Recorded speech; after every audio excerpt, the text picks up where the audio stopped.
بسم اللہ الرحمن الرحیم۔ السلام علیکم۔ ہمارے چینل میں خوش آمدید۔ کہانی شروع کرنے سے پہلے آپ سے گزارش ہے کہ اگر آپ ہمارے چینل پر نئے ہیں تو ہمارے چینل کو ضرور سبسکرائب کیجیے تاکہ آپ کو ہماری ویڈیوز سب سے پہلے ملیں۔ یہ سچا واقعہ مجھے میری والدہ نے سنایا ہے اور یہ بھی ہمارے گاؤں ہی کی بات ہے۔ گاؤں میں اس طرح کے قصے جنم لیتے رہتے ہیں، اس میں حیرت کی کوئی بات نہیں۔ یہ تب کا زمانہ ہے جب ہمارے گاؤں میں ہسپتال وغیرہ نہیں ہوا کرتے تھے، اور سچ پوچھیے تو ہسپتالوں کی ضرورت ہی کب تھی۔ صاف ستھری آب و ہوا تھی اور غذائیں خالص تھیں، لہٰذا لوگ بھی صحت مند تھے اور خصوصاً عورتیں بہت مضبوط ہوا کرتی تھیں۔ ان دنوں عورتوں کی اچھی صحت کا عالم یہ تھا کہ بچہ پیدا کرنے سے ایک دن پہلے بھی وہ سخت کام کاج میں مصروف رہتی تھیں، کسی قسم کا آرام نہیں ملتا تھا، پھر بھی ماں اور بچہ دونوں ہی صحت مند ہوتے تھے۔ 8-10 بچے پیدا کرنا تو عورتوں کے لیے کوئی بات ہی نہیں تھی۔ جس کے جتنے زیادہ بچے ہوتے تھے وہ اتنی ہی فخر سے سر اٹھا کر معاشرے میں چلتی تھی۔ وہ زمانے ہی کچھ اور تھے۔ آج کل کے تو مرد اتنے طاقتور اور صحت مند نہیں رہے جتنی اس زمانے کی عورتیں ہوا کرتی تھیں۔ شاد بی بی کا شمار بھی ایسی ہی عورتوں میں ہوتا تھا۔ وہ نہ صرف خوبصورت تھی بلکہ بے حد مضبوط بھی تھی، مگر قسمت نے اس پر ستم یہ کیا کہ اس کی شادی محض 17 سال کی عمر میں ہو گئی اور وہ بیاہ کر سسرال آ گئی۔ شادی کو ٹھیک 3 ماہ ہی گزرے تھے کہ شاد بیگم امید سے ہو گئی۔ گاؤں میں آرام کرنے کا رواج تو تھا نہیں، اور اوپر سے شاد بی بی کی ساس بھی بہت سخت مزاج تھی، ایک پل بھی وہ فارغ نہیں بیٹھنے دیتی تھی۔ اگر شاد ذرا دیر کو بھی سستانے کے لیے لیٹتی تو وہ اس کو اپنا زمانہ یاد دلاتی اور کہتی، ہم نے بھی بچے پیدا کیے ہیں بی بی، تم کوئی نیا کام نہیں کر رہی جو تمہیں صبح شام آرام کی اتنی طلب رہتی ہے۔ شاد تو اپنے گھر میں اکلوتی تھی، اس نے کبھی سوچا نہیں تھا کہ اس کو سسرال میں جا کر اتنے کام کاج کرنا پڑیں گے، حتیٰ کہ چکی بھی اپنے ہاتھوں سے پیسنا پڑے گی۔ ابھی وہ 3 دن کی نئی نویلی دلہن تھی کہ ساس نے اسے کام پر لگا دیا تھا۔ جانوروں کو چارہ ڈالنا، چکی پیسنا، سارے گھر کی صفائی کرنا، چشمے سے تازہ پانی بھر کر لانا، غرض سب اسی کے ذمہ تھا۔ اس کا شوہر مطیع الرحمن واقعی متی واقع ہوا تھا، مگر اپنی ماں کا۔ وہ اپنی ماں کا سب سے بڑا مگر فرما بردار بیٹا تھا۔ ماں کے آگے وہ کسی کی ایک نہیں سنتا تھا، اور یہی بات شاد بیگم کے لیے پریشانی کا باعث تھی۔ آخر وہ کہتی بھی تو کسے، میکہ بھی یہاں سے کافی دور تھا۔ اس کو اب اکثر میکے میں گزارے ہوئے دن یاد آنے لگے تھے۔ ماں باپ کا گھر کتنا اچھا تھا، پانی کا چشمہ بھی نزدیک تھا اور گھر میں کوئی خاص کام بھی نہ تھا، مگر یہاں آ کر تو اسے 2-3 کلومیٹر چل کر دور چشمے سے پانی لانا پڑتا تھا، اور پھر جانوروں کا چارہ کاٹنے کے لیے اسے ایک گھنے جنگل میں جانا پڑتا تھا جو ان کے گھر سے کافی دور پہاڑوں کے اس پار موجود تھا۔ گاؤں میں تقریباً سبھی لوگوں کی اپنی اپنی زمینیں تھیں، اور جانوروں کا چارہ تو سب کا زمینوں سے ہی ہو جاتا تھا، مگر کچھ لوگ ایسے بھی غریب تھے جن کے پاس اپنی زمین نہیں تھی۔ ان بدقسمت گھرانوں کی عورتوں کو دور جا کر جنگل سے چارہ لانا پڑتا تھا۔ شاد بیگم کا تعلق بھی ایسے ہی بدقسمت گھرانے سے تھا جن کے پاس گاؤں میں اپنی زمین نہیں تھی، لہٰذا اسے چارہ کاٹنے کے لیے دور جنگل میں جانا پڑتا تھا۔ مطیع الرحمن ایک چھوٹی سی دکان چلاتا تھا، اور یہ دکان بھی ان کے گھر سے کافی دور تھی۔ وہ صبح کا گیا شام کو لوٹ کر آتا تھا۔ جس جنگل سے شاد چارہ لانے جاتی تھی وہ اس کے بھی شوہر کے راستے میں پڑتا تھا۔ صبح صبح اس کی کوشش ہوتی کہ کسی طرح ساس کی نظروں سے بچ کر وہ اپنے شوہر کے ساتھ ہی جنگل تک جائے، مگر ساس تھی کہ اس کو یہ حلال رشتہ اور یہ حلال قربت بھی قبول نہیں تھی۔ کسی نہ کسی بہانے سے وہ شاد کو گھر میں ہی روک لیتی، اور اس بیچاری کو شوہر کے بجائے ساس کی رفاقت نصیب ہو جاتی۔ مطیع الرحمن جو کہ اپنی ماں کا تابع دار ضرور تھا، اپنی بیوی کا بھی کچھ کم عاشق نہ تھا۔ وہ بھی گھر سے تھوڑی دور جا کر رک جاتا اور اپنی بیوی کے آنے کا انتظار کرتا۔ جب وہ آ جاتی تو دونوں خوشگپیوں میں مصروف جنگل والے راستے کی طرف چل پڑتے، مگر چوں دن گزرتے جا رہے تھے شاد کے لیے گھر کے کام کرنا اور چلنا پھرنا مشکل ہو گیا تھا، خاص کر اس جنگل سے جا کر چارہ لانا جس کا زیادہ تر راستہ چڑھائی پر مشتمل تھا۔ یہ اس کا تقریباً 8واں مہینہ تھا، اور اب اس کے لیے چلنا پھرنا بالکل ہی محال ہو گیا تھا۔ اوپر سے ظالم ساس اس کو ذرا آرام نہیں کرنے دیتی تھی۔ اس نے اپنی ایک سہیلی سے ذکر کیا جس کی 2 سال پہلے ہی شادی ہوئی تھی۔ سہیلی نے اس کو ایک انوکھا حل بتا دیا۔ اس نے اسے دینا بی بی کا پتہ بتایا جو کہ اگلے ہی گاؤں میں رہتی تھی۔ یہ عورت حاملہ عورتوں کی کچھ اس طرح سے مالش کرتی تھی کہ وقت سے پہلے ہی ان کا بچہ پیدا ہو جاتا تھا۔ یہ گاؤں کی سب سے مشہور اور پرانی دائی تھی۔ شاد کی سہیلی نے اسے یہی مشورہ دیا کہ 1 مہینہ اور بوجھ اٹھانے سے بہتر ہے کہ دینا بی بی سے جا کر مالش کروا لی جائے اور یہ کام وقت سے پہلے ہی سر انجام پا جائے تاکہ شاد کی بھی جان چھوٹے اور اسے کام کرنے میں آسانی ہو۔ مگر دینا بی بی کا نام سن کر ہی شاد کے چہرے پر کئی رنگ آئے اور کئی گزر گئے۔ اس کی ساس اکثر دینا بی بی کی برائیاں کیا کرتی تھی۔ وہ کہتی تھی کہ اس نے گاؤں کی ساری لڑکیوں کو بگاڑ دیا ہے۔ اب بھلا وہ ساس سے کیسے بات کرتی کہ میں نے دینا کے پاس جانا ہے، وہ دینا جس کے بارے میں اس کی ساس دن میں 10 بار غیبتیں کرتی تھی۔ اور پھر مطیع الرحمن تو اپنی ماں کا فرما بردار تھا، وہ کبھی اسے اجازت نہ دیتا کہ وہ دینا کے پاس جا کر مالش کروائے۔ مگر پھر قدرت کی کرنی ایسی ہوئی کہ اس کے شوہر کو 2-3 دن کے لیے گاؤں سے باہر جانا پڑا۔ اس کے لیے یہ بہت اچھا موقع تھا۔ ساس تو جلد ہی سو جاتی تھی۔ شاد نے دل ہی دل میں سوچ لیا کہ جب شوہر چلا جائے گا اور ساس سو جائے گی تو وہ مغرب کے اندھیرے میں ہی دینا کے پاس پہنچ جائے گی اور مالش کروا کر تقریباً رات کے وقت واپس آ جائے گی۔ ان دنوں چاندنی بھی خوب تھی اور گاؤں کے چپے چپے سے وہ واقف تھی، لہٰذا جانے میں اسے کوئی ڈر خوف نہیں تھا۔ اگلے دن اس نے منصوبے کے مطابق جلدی جلدی کھانا تیار کر لیا۔ اس کی ساس بھی حیران تھی کہ آج شاد بی بی میں اتنی چستی کہاں سے آ گئی کہ سر شام ہی کھانا بنا کر دے دیا۔ خیر عادت کے مطابق انہوں نے کھانا کھایا اور سونے کے لیے اپنے کمرے میں چلی گئیں۔ شاد نے بھی بتی بجھا دی اور پھر اپنے کمرے میں چلی گئی۔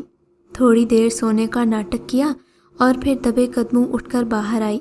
لالٹین میں تیل ڈالا، ماچس کی ڈبیا لی اور گھر سے باہر آ گئی۔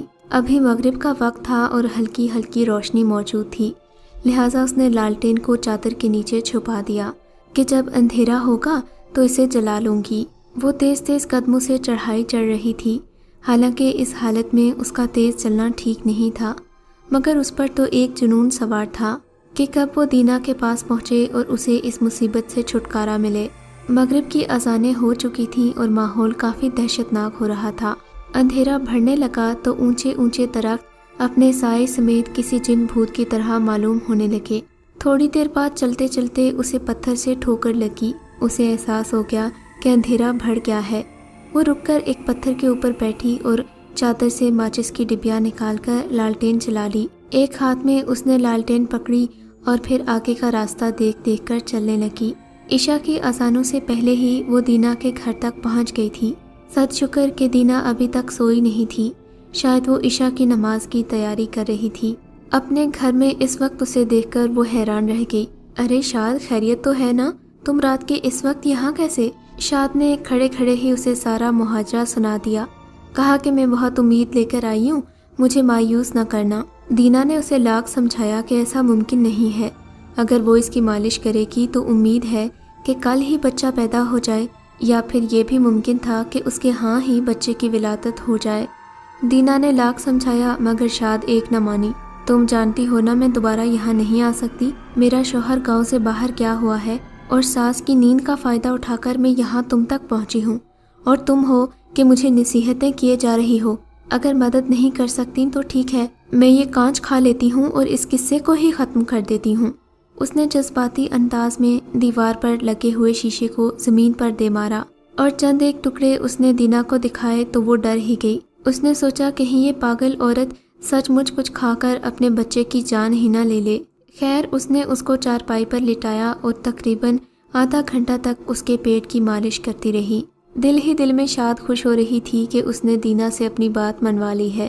مالش ختم ہوئی تو اس نے چلنے کی راہ لی۔ ایک بار پھر دینا نے اسے سمجھایا کہ اس وقت جانا خطرے سے خالی نہیں، ہو سکتا ہے کہ راستے میں اسے درد اٹھے اور پھر اسے دینا کی ضرورت پڑے، مگر ساس کے ڈر سے شاد اس کے گھر سے نکل آئی۔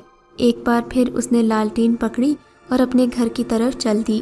اب تو گاؤں میں تقریباً آدھی رات کا وقت تھا، اندھیرے میں اپنا ہاتھ نہیں دکھائی دیتا تھا۔ جگہ جگہ ٹڈیاں بول رہی تھیں اور دور دور سے کتوں کے بھونکنے کی آوازیں بھی آ رہی تھیں۔ گاؤں میں اس وقت بجلی زیادہ گھروں میں نہیں آئی تھی، سو اکا دکا گھروں میں بلب جل رہا تھا، جبکہ باقی پورا گاؤں اندھیرے میں ڈوبا ہوا تھا۔ اس سے پہلے وہ کبھی اس وقت اس جنگل سے نہیں گزری تھی۔ اب اس کی طبیعت بھی بگڑنے لگی تھی اور ساتھ ہی ساتھ اسے ڈر بھی لگ رہا تھا کہ یہ اس نے کیا کر دیا۔ گھر سے نکل کر احساس ہوا تھا کہ باہر کا راستہ کتنا پرکٹھن تھا۔ خیر وہ گرتی پڑتی چلتی رہی۔ اب تو اسے یہ بھی ڈر لگنے لگا تھا کہ کہیں کوئی جنگلی درندہ ہی نہ آ جائے۔ تقریباً آدھا گھنٹہ چلنے کے بعد وہ جنگل آ گیا جہاں وہ چارہ کاٹنے اکثر آتی تھی۔ جنگل شروع ہوتے ہی اسے ڈر لگنا شروع ہو گیا، مگر ساتھ ہی ساتھ اطمینان بھی ہوا کہ آگے کا راستہ آسان ہے، کیونکہ وہ اس راستے پر اکثر آتی جاتی رہتی تھی۔ ابھی وہ جنگل کے وسط میں ہی پہنچی تھی کہ اس کے پیٹ سے شدید درد اٹھا۔ درد کے مارے وہ نیچے زمین پر بیٹھ گئی اور کراہنے لگی۔ معلوم ہوتا تھا کہ وہ وقت نزدیک آ گیا ہے جس کا اسے انتظار تھا، مگر یہ اتنا بھی آسان نہیں تھا جتنا اس نے سوچ رکھا تھا۔ درد کی شدت سے اس کا برا حال تھا۔ اس کے ہاتھ سے لالٹین گر کر زمین پر جا گری اور آہستہ آہستہ اس کا تیل ضائع ہونے لگا، مگر اس درد کی گھڑی میں اسے کب پرواہ تھی۔ وہ مسلسل چیخے جا رہی تھی اور مدد کے لیے پکار رہی تھی، یہ جانتے ہوئے بھی کہ اس بیاباں میں کوئی مدد کے لیے نہیں آ سکتا تھا۔ پھر اچانک ہی اسے کسی کی موجودگی کا احساس ہوا۔ اسے یوں لگا جیسے کوئی اس کے پیچھے کھڑا ہے۔ ایک لمحے کے لیے تو وہ کانپ کر رہ گئی، مگر پھر سوچا کہ شاید کوئی مدد کے لیے آ ہی گیا ہو۔ ارے شاد، میں نے تمہیں کہا تو تھا کہ اس وقت گھر مت جاؤ، مگر تم میری سنتی ہی کب ہو؟ دینا کی آواز سن کر اس کی جان میں جان آ گئی۔ اس کی آنکھیں اب تقریباً بند ہونے لگی تھیں، مگر پھر وہ لمحہ آ گیا جب اس کے بچے نے جنم لیا اور جنگل کا سناٹا یکدم بچے کے رونے کی آواز سے ٹوٹ گیا تھا۔ اسے ایک عجیب سا احساس ہو رہا تھا، ماں بننے کا احساس ہی نرالا تھا۔ وہ ہمت کر کے سیدھی ہوئی کہ اپنے بچے کی صورت دیکھے، مگر اگلا منظر دل دہلا دینے والا تھا۔ دینا کی آواز والی یہ عورت دینا نہیں بلکہ کوئی جن زادی تھی۔ اس کے چہرے سے وحشت ٹپک رہی تھی، آنکھیں بڑی بڑی تھیں اور دانت باہر کو نکلے ہوئے۔ اس کے چہرے سے عجیب سی وحشت ٹپک رہی تھی۔ یہ دیکھ کر تو شاد کی جیسے بولنے کی ہمت نہ رہی، مگر اس پر قیامت یہ تھی کہ شاد کا بچہ اس عورت کے ہاتھوں میں تھا۔ ایک طرف ماں کی ممتا اور دوسری طرف ایک عجیب و غریب خوف۔ اس کے چہرے پر ناشتی ہوئی شیطانی مسکراہٹ اس کو اور ڈرا رہی تھی۔ کچھ لمحے وہ اسے ٹکٹکی باندھ کر دیکھتی رہی اور پھر بچہ ہاتھوں میں تھامے جنگل کی طرف چل دی۔ تھوڑی دور جا کر وہ غائب ہو گئی اور شاد کچھ بھی نہ کر سکی۔ وہ زمین پر بیٹھی اپنی بربادی کا رونا روتی رہی۔ بڑی مشکلوں سے ہمت کر کے وہ وہاں سے اٹھی اور جیسے تیسے کر کے گھر پہنچی۔ گھر آ کر اس نے کپڑے بدلے اور پھر لیٹ گئی، مگر نیند اس کی آنکھوں سے کوسوں دور تھی۔ اس کی دنیا اجڑ چکی تھی اور وہ جن ذاتی اس کا بچہ لے گئی تھی۔ اب اپنی ساس کو بھی نہیں بتا سکتی تھی، کیونکہ ساس تو پہلے ہی اس بات کے خلاف تھی، اور پھر اپنے شوہر کو کس منہ سے بتاتی کہ وہ رات کے اندھیرے میں دینا کے گھر گئی تھی۔ مصیبتوں کا ایک پہاڑ تھا جو اس پر ٹوٹ پڑا۔ اسے کچھ ہوش نہیں رہا تھا۔ صبح ساس نے اٹھانا چاہا تو سخت بخار میں اس کا جسم تپ رہا تھا۔ ساس نے اس سے لاکھ پوچھا مگر وہ کچھ بول نہ پائی۔ کچھ دن بعد ہمت کر کے اس نے یہ واقعہ اپنی ایک سہیلی کو سنایا تھا، مگر اس کے بعد شاد کا ذہنی توازن بگڑ گیا۔ وہ اکثر گھر سے باہر رہنے لگی، رات کو دبے قدموں گھر سے باہر نکل جاتی اور اسی جنگل میں گھومتی پھرتی رہتی تھی۔ پھر گاؤں والوں نے اس میں ایک عجیب تبدیلی محسوس کی تھی۔ اس کی شکل بھی انتہائی عجیب ہونے لگی تھی، آنکھیں اندر کو دھس گئی تھیں اور دانت بھی کچھ تبدیل سے ہو گئے تھے۔ وہ زیادہ دن زندہ نہ رہ سکی اور پھر اپنے بچے کو پکارتے پکارتے اس دنیا سے چلی گئی۔ گاؤں کے اکثر لوگ کہتے ہیں کہ انہوں نے اس جنگل میں ایک شخص دیکھا ہے۔ اس کی شکل انسانوں والی ہے مگر جسم پر لمبے اور کالے بال ہیں۔ اس کی جسامت بالکل انسانوں والی ہے مگر آنکھیں اندر کو دھسی ہوئی اور چہرہ انتہائی وحشتناک ہے۔ کچھ لوگوں کا کہنا ہے کہ یہ شاد کا وہی بیٹا ہے جسے اس رات جنزادی چھین کر لے گئی تھی۔ آہستہ آہستہ یہ بات پورے گاؤں میں پھیل گئی، مگر آج تک کوئی نہیں جان سکا کہ وہ بے ضرر انسان نما مخلوق کون ہے۔